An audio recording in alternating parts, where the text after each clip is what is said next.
Hello everyone, welcome to PW only IAS. स्वागत है आपका एक और वीडियो में जहां हम डिस्कस करने वाले हैं आज की आंसर राइटिंग। आज का सब्जेक्ट है सोसाइटी। आई होप आप लोग रेगुलर आंसर लिख रहे हैं और क्योंकि इन आंसर्स के साथ आपको क्वेश्चंस के साथ मॉडल आंसर्स भी मिल रहे हैं, उससे आपकी प्रैक्टिस भी होगी। डेली प्रैक्टिस से ही आप परफेक्ट बनेंगे। तो आज सोसाइटी का डिस्कशन है और डिस्कशन शुरू करने से पहले आपके लिए इंपॉर्टेंट इंफॉर्मेशन हमेशा की तरह कि ये जो टेस्ट है क्या स्ट्रक्चर है इसका। तो आपको जाना है टेलीग्राम पे, चाहे आप इसको स्कैन करें या जाइए pwoonlyis_practice ग्रुप पर।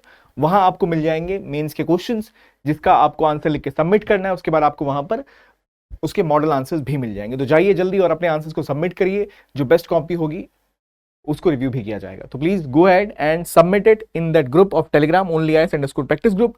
ये उस ग्रुप का नाम, ये है उसकी QR कोड जिसको आप स्कैन करके वहां तक पहुंच सकते हैं। तो चलिए अब शुरू करते हैं आज की डिस्कशन। पहला question, do tradition and modernity always oppose each other और can they coexist in society?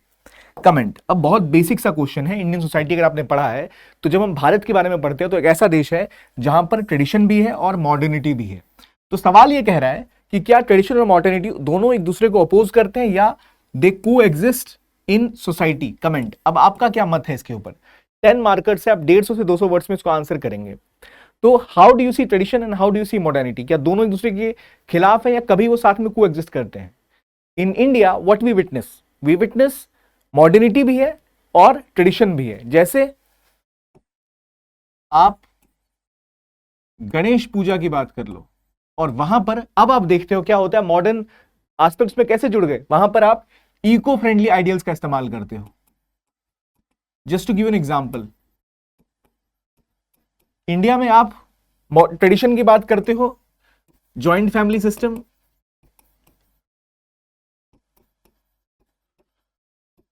ठीक है, और मॉडर्निटी की बात करते हो, nuclear family.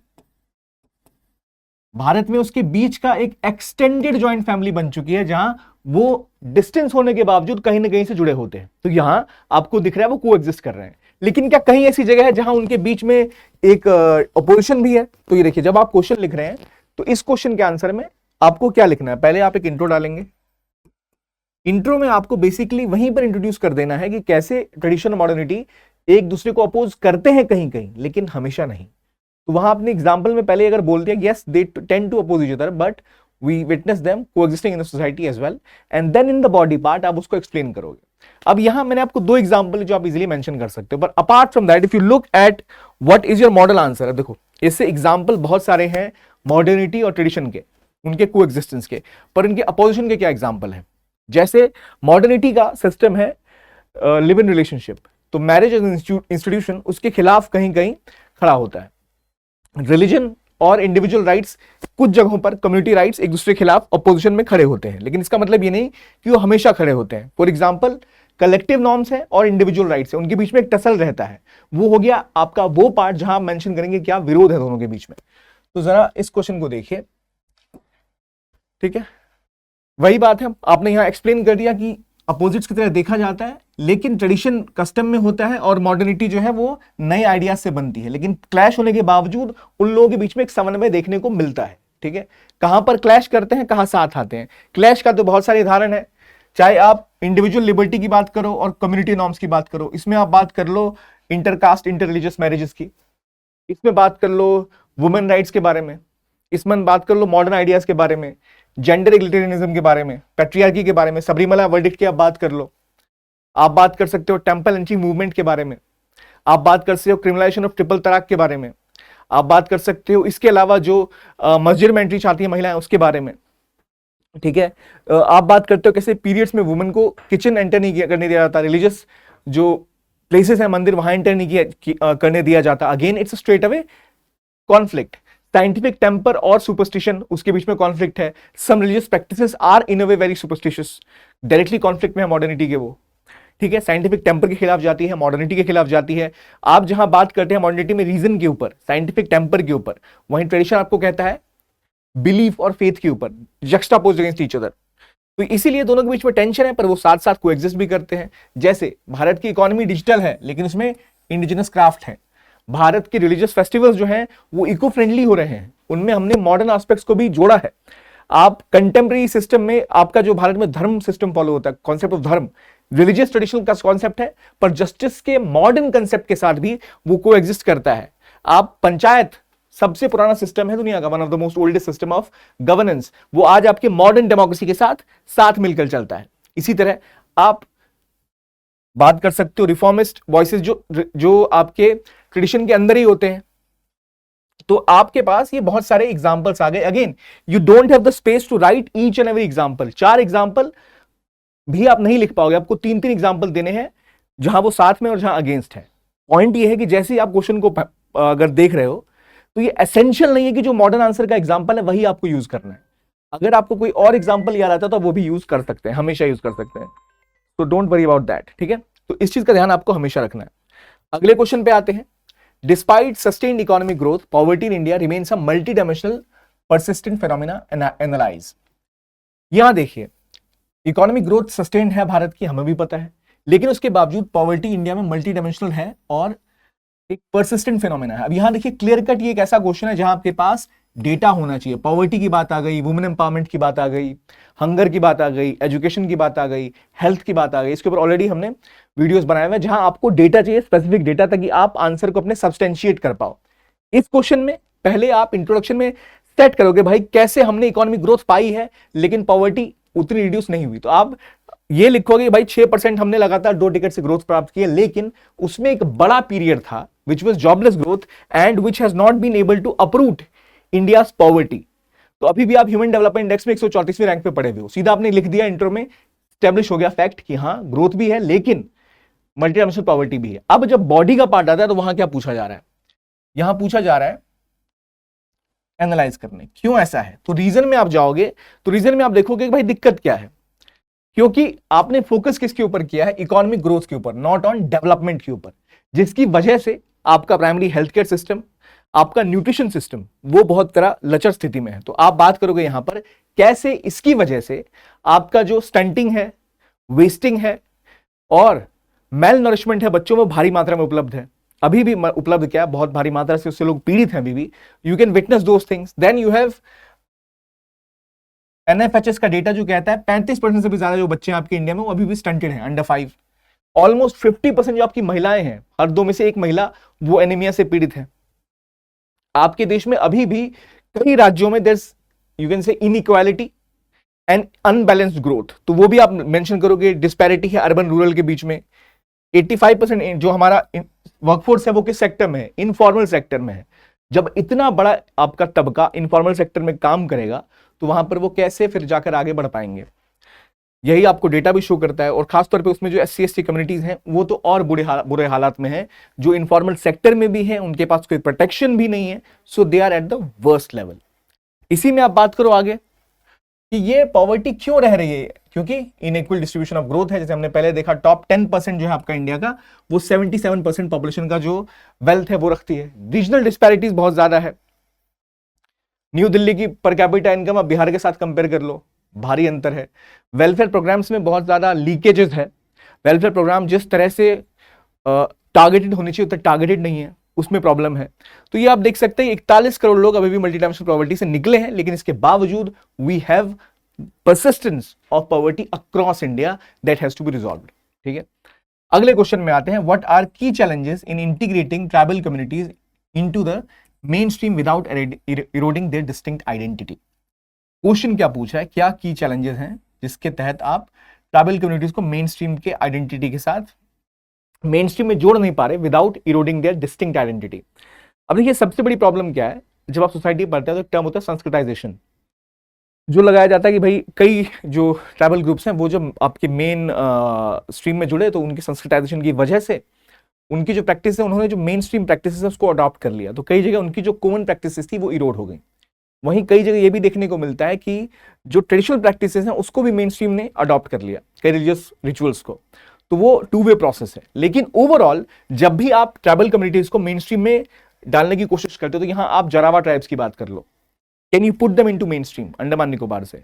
What could be the problem? तो इंट्रोडक्शन में आपको पहले यही लिखना है कि उनकी खुद की एक कल्चरल डाइवर्सिटी है, खुद का अपना विजडम है, खुद की अपनी ट्रेडिशनल नॉलेज है, that has to be kept intact while ensuring that they get coordinated with the integrated with the mainstream। यहां पर दिक्कत क्या है? यहां ये है कि सबसे बड़ी कंसर्न ये होता है कि जैसे ही आप किसी ट्राइबल कम्युनिटीज को मेन स्ट्रीम में जोड़ते हो, आप शुरू करो, आप और मैं बात करते हैं, सबसे पहले वी कम्युनिकेट विच लैंग्वेज, ठीक है, then our traditional know how, we जो लैंग्वेज से हम बात करते हैं, फिर मैं किस प्रकार के कपड़े पहनता हूं, मैं किस तरह के कार्य करना पसंद करता हूं, मेरी जीवन शैली मेरे धार्मिक या फिर सामाजिक कस्टम से डिफाइन होती है। So language, my practices, my customs, my belief and my cultural aspects, ये चार चीजें हैं जो सबसे पहले वही टूटेंगी जब मैं किसी ऐसी जगह पे जाऊंगा। तो जैसे ही आप जाएंगे तो लैंग्वेज का लॉस होगा। क्यों? क्योंकि इनकी लैंग्वेज रिटन नहीं होती अक्सर, ठीक है, लैक ऑफ रिटन लैंग्वेजेस, ठीक है। उसके अलावा आप देखो डिस्प्लेसमेंट होगी, कहां से? एंसेस्ट्रल लैंड से। क्यों होगी डिस्प्लेसमेंट? कहीं पर डैम बन रहे हैं, कहीं पर कुछ जंगल हट रहे हैं, कुछ प्रोजेक्ट स्टार्ट होने के लिए, तो वो लोग जो अपनी ट्राइबल कम्युनिटी से दूर हो जाते हैं, तो उनका जो कल्चरली सेक्रेड लैंड होता है, जो पहाड़ होते हैं, वो उनसे दूर होके कभी भी खुश उतना रह नहीं पाते। देन वेलफेयर पॉलिसी के थ्रू आप कल्चर एसिमिलेशन करना चाहते हो, तो एक ही पॉलिसीज आप हर जगह लगाते हो, लेकिन ट्राइबल कम्युनिटीज नॉर्थ ईस्ट की और राजस्थान की अलग अलग है, ठीक है, आप उनको एक साथ एक तरह से नहीं जज कर सकते। सिमिलरली होमोजेनाइजेशन है मीडिया में, पॉपुलर कल्चर में, हम चाहते हैं सब कुछ एक जैसा हो जाए, और यहां डाइवर्सिटी की बात होती है, तो वो सीधा कॉन्फ्लिक्ट आ जाता है कि कहां आप ट्राइबल कम्युनिटीज को मेन स्ट्रीम में जोड़ना चाहते हो, उनको होमोजेनाइज करना चाहते हो, but in reality it is always diverse. इसी की तरह आप बात करो जो उनका नॉलेज सिस्टम है, जो उनका लीगल नॉर्म है, यानी वो जो अपने तरीके से कबीलाई तरीके से कार्य करते हैं, उसको हटा के उनके ऊपर अपने लीगल नॉर्म्स लगाना चाहते हो, वो उससे अलग है। They have lived their life in a certain way for a long period of time, तो वो एस्पेक्ट वहां आपको ऐड करना होगा, यानी social, legal, economic and cultural, चार एस्पेक्ट आपने दिख दिया कि भाई चार एस्पेक्ट है जिसकी वजह से असिमिलेशन में दिक्कत हो रही है, तो क्या स्टेप्स लेने चाहिए आपको, वो भी लिखना पड़ेगा। तो हमने देख लिया language, customs, their secret places, जब उनको आप रूट करते हो, लीगल नॉर्म्स थोपा जा रहा है, होमोजेनाइजेशन किया जा रहा है, इसी कारणवश उनको मेन स्ट्रीम में जोड़ना काफी दिक्कत वाला काम है। और अगर आप और ज्यादा जो पर्टिकुलरली वल्नरेबल ट्राइबल ग्रुप्स हैं उनकी बात करो, तो वहां उनकी प्रैक्टिसेस काफी ज्यादा अलग हैं, और उनको आप मेन स्ट्रीम में जोड़ोगे, उनके संसाधनों से अलग करोगे, तो काफी दिक्कतें वहां पर हो जाती हैं। तो इसलिए आपको फोकस क्या करना है? आपको करना है community centric governance model use करना पड़ेगा, जहां उस इलाके को आप ऑटोनॉमी दो जहां ट्राइबल एरियाज हैं, ताकि वो अपनी प्रैक्टिसेस के हिसाब से अपने आप को गवर्न कर पाए।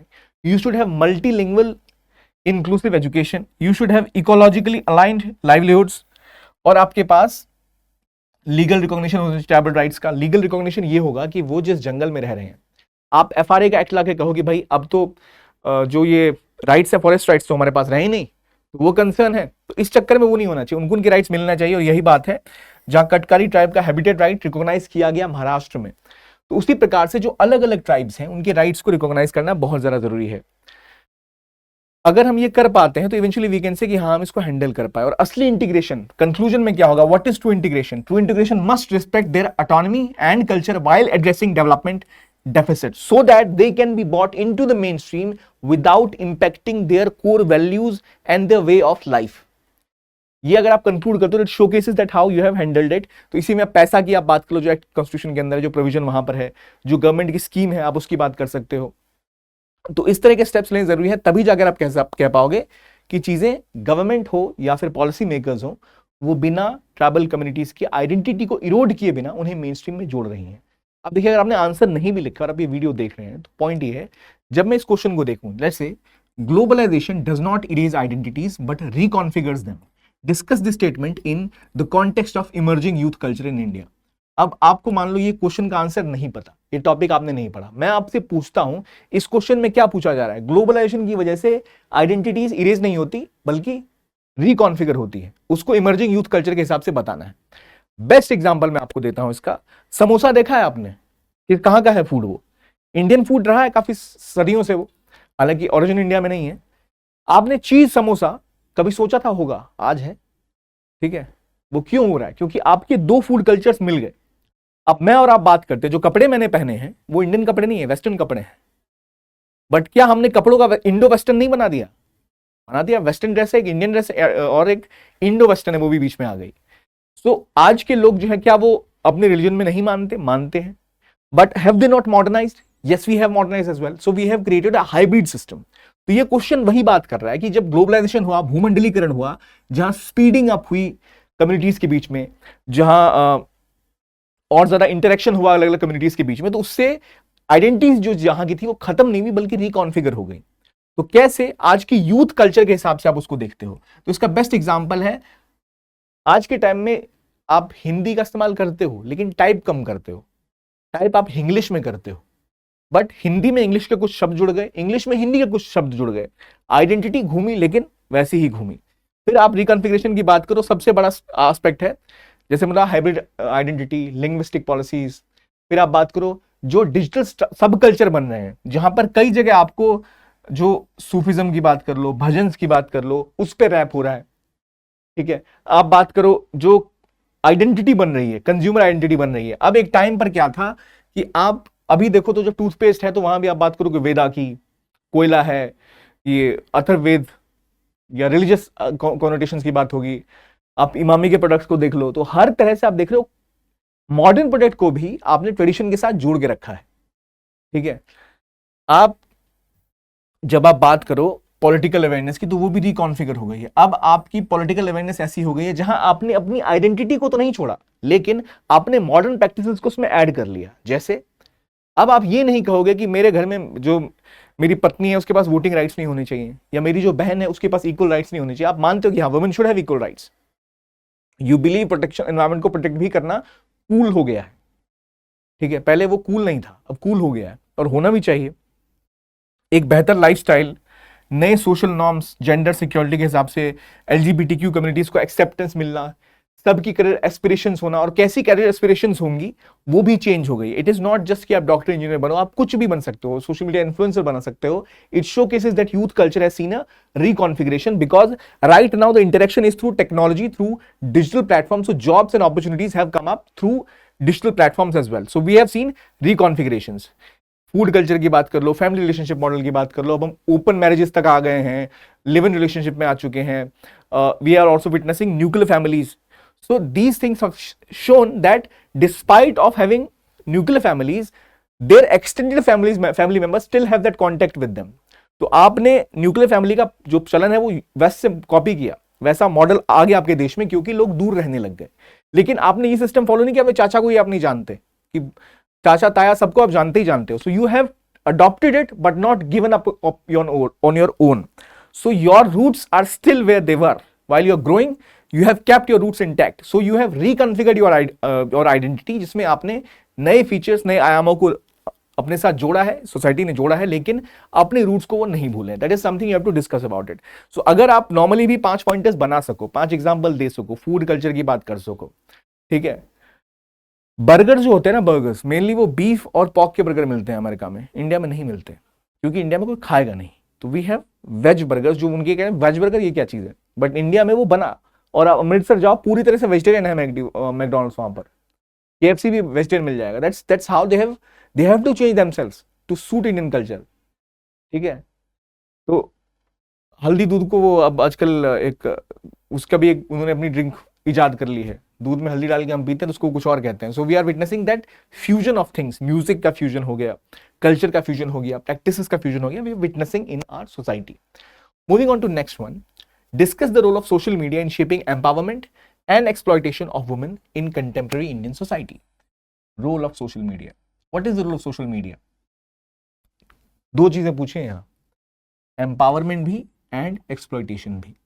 यहां किन चीजों पर आप फोकस करोगे?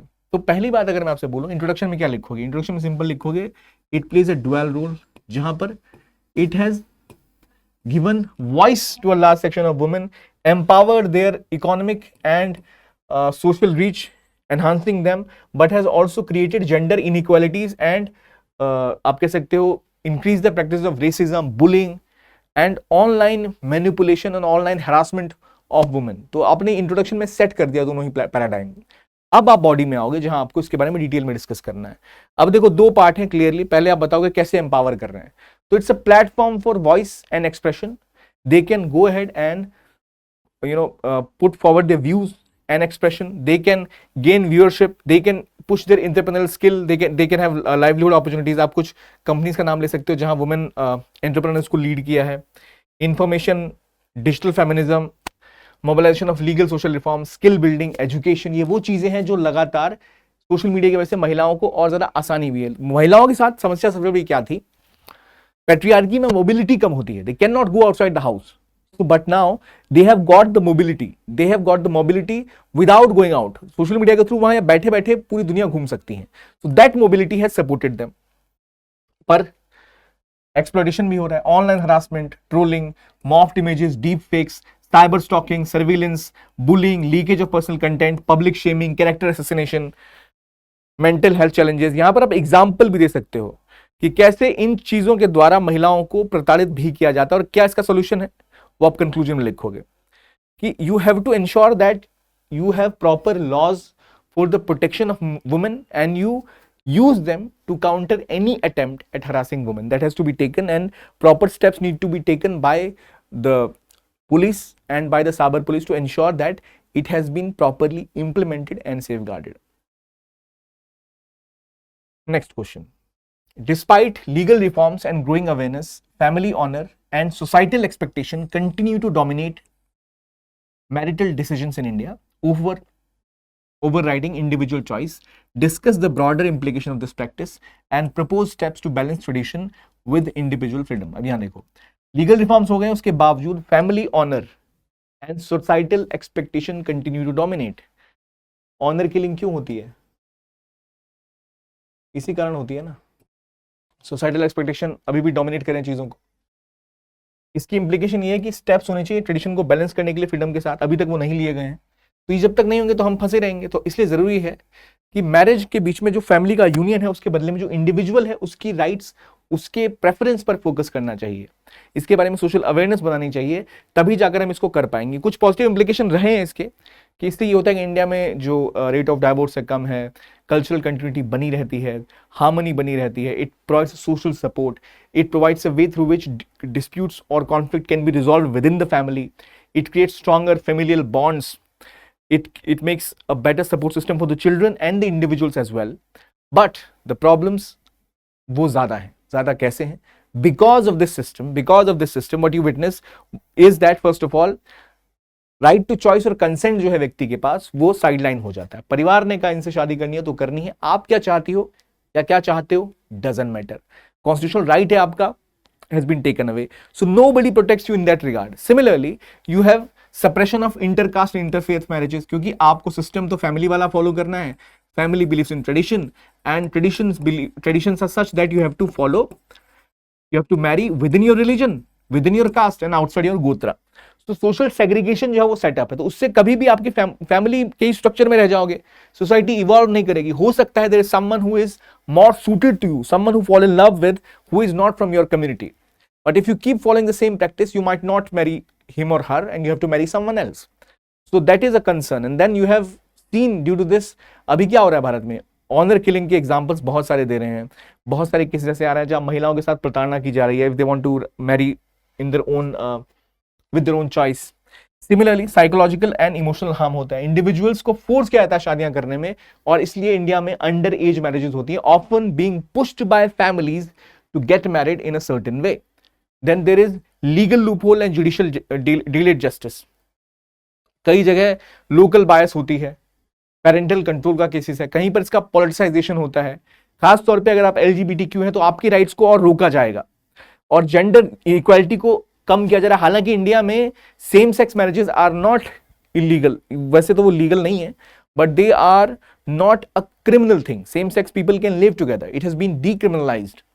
बट डिस्पाइट ऑफ दैट बहुत सारा सोशल स्टिग्मा उसके साथ जुड़ा जाता है, which makes their life very difficult to live together. So वो एक कंसर्न है, इसलिए जरूरत है कि आप इसको बैलेंस करें. अब बैलेंस कैसे करोगे? By having legal literacy and youth awareness. अगर ये होता है, digital legal literacy campaign under department of justice चल रहा है स्कूल कॉलेजेस में, कम्युनिटी डायलॉग की बात कर लो, सेंसिटाइजेशन की बात कर लो, प्रोटेक्शन मैकेनिज्म्स की बात कर लो, ये सब चीजें जब आती हैं, सेफ हाउस पॉलिसी की बात कर लो, तो आपकी सोसाइटी बेहतर स्थिति में पहुंचती है. आपके जो लोग हैं और आपका जो यूथ है खासतौर पे अवेयर होता है, और उससे आप कम्युनिटी डायलॉग करते हो तो ये भी पता लगता है कि जो आपकी कम्युनिटी है वो रियलाइज करती है कि हमें अपने बच्चों को समर्थन करना है, ना कि सोसाइटल नॉर्म्स का. यहां पर आप वॉलंटियर डिस्क्लोजर रजिस्ट्रेशन की बात कर सकते हो, लीगल रिकॉग्निशन कर सकते हो LGBTQ और यूनियंस को. लॉ कमीशन का 2018 का सजेशन था कि आप इंक्लूसिविटी इंश्योर करो, डाइवर्सिटी को रखते हुए. स्पेशल मैरिज एक्ट को और इजी बनाना चाहिए, ठीक है, आप प्री मैरिटल काउंसलिंग कर सकते हो। तो ये चीजें हैं जिसके थ्रू आप चीजों को ट्रांसफॉर्म कर सकते हो। Again I am step back and say make a basic framework of each question. अगर आप वो करते हो तो बेहतर स्थिति में। अब देखो अगले क्वेश्चन पे आते हैं। अगर आपको एक आंसर लिखना है तो आप 8 से 10 मिनट के अंदर उसको लिखोगे। 7 क्वेश्चन मीन 70 मिनट, एटलीस्ट 70 से 80 मिनट, ये 1.5 घंटे में आपको लिखना होगा आंसर, जो आपके लिए बहुत रेलेवेंट है। आई होप आपने आंसर्स लिखे हैं। अगर नहीं लिखे हैं तो आपको अभी भी आंसर देखने की जरूरत नहीं है। जितना हमने अभी तक डिस्कस किया, on the basis of that can you write a few pointers on each question और not. If you can write those pointers, those questions, it means that you are prepared. ठीक है, 7वां क्वेश्चन देखते हैं। Do you think a caste based census would empower marginalised communities और deepen caste identities in Indian society? Caste based census in the political question, क्या होगा इससे? क्या मार्जिनलाइज्ड कम्युनिटीज को फायदा होगा, वो एम्पावर होंगे, या फिर ये कास्ट आइडेंटिटीज को और डीप कर देंगे? तो देखिए यहां पर हमेशा आपको एक बैलेंस बना के रखना है। इसमें क्या होगा? It promises to empower marginalised communities through data-driven inclusion. Concerns remains that it could lead to reinforcing caste identities and further politicizing the caste. ठीक है, अब पहली बात अगेन 2 डिवीजन हो गए। How will it empower? Empower कैसे करेगा? You will get a data-driven approach. You will get the real data, कितनी कम्युनिटी किस नंबर में कहां पर है। तो आप जो वेलफेयर स्कीम्स चला रहे हो, you will be able to target them better and provide services and provide benefits to the intended communities in right numbers and in a more precise way. Similarly, आप रिजर्वेशन और बाकी चीजों को reform कर पाओगे। नागमोहन दास कमीशन के हिसाब से कर्नाटका को ओबीसी कोटा रिव्यू किया गया। तो यू कैन ऑल्सो इंश्योर कि जो एफर्मेटिव एक्शन है वो जो पॉपुलेशन है उसके हिसाब से उसको दर्शा सके। You can have more enhanced political representation of different communities, जो शायद उतनी रिप्रेजेंट नहीं की जाती है। जो नेग्लेक्टेड कास्ट है, नेग्लेक्टेड ग्रुप है, पॉलिटिकली सोशली, उनको और ज्यादा प्रेवलेंस मिलेगी। You will see increase administrative transparency. You will also witness with the passage of time that you have better tracking of development outcomes, कि कहां पर क्या काम हुआ। आप सोशल जस्टिस के फ्रेमवर्क को और बेहतर कर सकते हो। Again you can not go beyond 4 points, ठीक है। Then how it would deepen caste identities. एक तो कास्ट कॉन्शियसनेस को और मजबूत कर देगा, ये आइडेंटिटी पॉलिटिक्स शुरू हो जाएगी, मार्जिनलाइज्ड ग्रुप के अंदर फ्रेगमेंटेशन स्टार्ट हो जाएगी, सोशल हायरार्की और ज्यादा मजबूत हो जाएगी। कॉम्पिटिटिव बैकवर्डनेस की जो रेस लग गई है, हर कम्युनिटी अपने आप को बैकवर्ड बोलना चाहती है ताकि उनको रिजर्वेशन मिल जाए। आइडेंटिटी पॉलिटिक्स और स्ट्रेंथन हो जाएगी इसके बाद कि भाई हम इस कम्युनिटी के, हमें इतने % वोट है हमारे पास, तो आप हमारे लिए स्कीम लॉन्च करो, दैट्स इट, हमें और कुछ मतलब नहीं है। फिर अंडरमाइन करेगा नेशनल इंटीग्रेशन गोल्स को। तो ये कुछ चीजें हैं जो निश्चित रूप से एक डबल एज स्वॉर्ड इसको बनाती हैं, which can increase caste divisions, but if used properly it could lead to better implementation of welfare schemes and targeted approach towards welfare schemes. तो ये हम यहां से देख सकते हैं, ये 7 क्वेश्चन इस हिसाब से बात कर रहे हैं। Now the point is, अगर हम अब इस टॉपिक पे जाएं, अगर मैं आपसे पूछूं कि भाई मुझे बताइए सस्टेन इकोनॉमी ग्रोथ के लिए कैसे पॉवर्टी एक मल्टी डायमेंशनल परसिस्टेंट फिनोमिना है, एनालाइज करना है। क्या क्या एनालाइज करना है? पहले आप लिखा होगा कि भाई पॉवर्टी के नंबर, पॉवर्टी वर्सेस ग्रोथ, ये आप इंट्रोडक्शन में पहले ही स्थापित करोगे कि भाई देखिए मैंने बता दिया 6% की ग्रोथ 2 डेकेड से चल रही है, लेकिन एचडीआई में अभी आप साउथ एशिया में सबसे पीछे बैठे हो। Intro set in body you will divide in 2 part and answer it. Conclusion में you talk about the way ahead. इस कंपैरेटिवली फिनोमेना में जो अभी तक हमने डिस्कस किया, can you think of those ideas? What are the key challenges in integrating tribal communities into the mainstream without eroding their distinct identity? How do you define it? क्या दिक्कतें आती हैं, क्या डिस्टिंक्ट आइडेंटिटी होती है? भाषा, culture, custom, tradition, secret places, वो सब खो जाएगा। उनकी इकोनॉमिक, उनका ट्रेडिशनल नॉलेज सब खो जाएगा। Again we have discuss this, so can you make a diagram and can you make a flow chart of these topics? वही कहानी है। Again globalisation does not erase identities, which are those identities which have not been erased but they have been reconfigured. खाना, कपड़े, रहन सहन, परिवार का structure, हमारी भाषा, हमारी बोली, हमारा अर्बन स्ट्रक्चर, हमारी modern thinking, without giving up on traditions, हमारे प्रैक्टिसेस, हमारे रिलीजियस फंक्शंस भी even they have adopted global practices. So these are things which you can clearly mention in this answer. तो वही बात है कितना आपको याद है। ऐसे कई सेशन डिस्कशन के होंगे, लेकिन अगर आपने उसको प्रैक्टिस नहीं किया आपने इस क्वेश्चन को के बाद अब इसको प्रैक्टिस नहीं किया तो आप फिर कोई फायदा नहीं है आपको, you have to write it, otherwise at least mentally make a mind map. Again ये एक सेशन है, मैं उम्मीद कर रहा हूं कि आप आंसर लिखेंगे, सबमिट करेंगे, ताकि आपके आंसर रिव्यू हो पाए और बेहतर आंसर आप लिखें, बेस्ट आंसर लिख पाए, ताकि उसको फिर हम अगले दिन शोकेस भी कर पाए। आपको पता है कहां जाना है, ये है वो Telegram group PW only as practice group. इस QR कोड को स्कैन करना है, वहां पहुंचेंगे आपको मिलेगा टेलीग्राम ग्रुप, उसको ज्वाइन करना है, वहां आपको मिलेंगे क्वेश्चंस, होगी शाम को डिस्कशन और आपको मॉडल आंसर भी वहीं पर मिल जाएंगे। So it will be a solution to your problem of continuity आपको मिल जाएगी भर भर के। So do follow this channel और ज्वाइन करिए हमारा यूट्यूब, तो आपको पता ही है PW ओनली IAS। तो मिलते हैं अगली सेशन में। That's all for today. Jai Hind and have a nice day. See you soon.